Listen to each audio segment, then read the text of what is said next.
Good morning viewers, నేను మీ సుందర్. ఇక్కడ ఒక పోస్టర్ కనిపిస్తుంది. ఈయన కేంద్ర ఎన్నికల కమిషనర్ జ్ఞానేష్ కుమార్. ఆయన కొన్ని ఆణిముత్యాలు నిన్న ప్రజలకు చెప్పిండు. ఏమనంటే మహిళల ప్రైవసీ కారణంగానే మేము సీసీటీవీ ఫుటేజ్ ఇవ్వలేం. కేంద్ర ఎన్నికల కమిషనర్ ప్రకటన అంటే దొంగతనం జరిగింది, ఓట్ల చోరీకి గురైనాయి, సీసీటీవీ ఫుటేజ్ కావాలని పార్లమెంట్ ప్రతిపక్ష నేత రాహుల్ గాంధీ అడిగితే ఆయన మహిళల ప్రైవసీ అనేది అడ్డం పెట్టిండు. దానికి సమాజం చూస్తూ ఊపుటగా ఇగో ప్రకాష్ రాజ్ కౌంటర్ కోటనే కొట్టిండు. ఏమన్నాడు?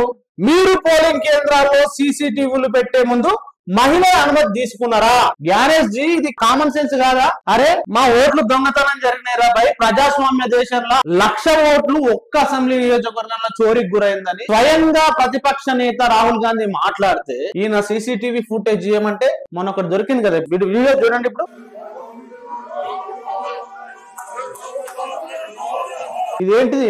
ఎవరైనా ఎన్నికల అధికారి బీజేపీకి దొంగతనంగా ఓట్లేసి దొరికిపోయిన వీడియో దేశమంతా చూసింది కదా. ఇట్లా కూడా ఈ పార్లమెంట్ ఎన్నికలలో జరిగిందా? అందుకని ఇప్పుడు సీసీటీవీ ఫుటేజ్ లేదంటున్నారా? మీరేమనుకుంటున్నారో కామెంట్ రాయండి. Thank you very much. చూస్తూనే ఉండండి టీ10.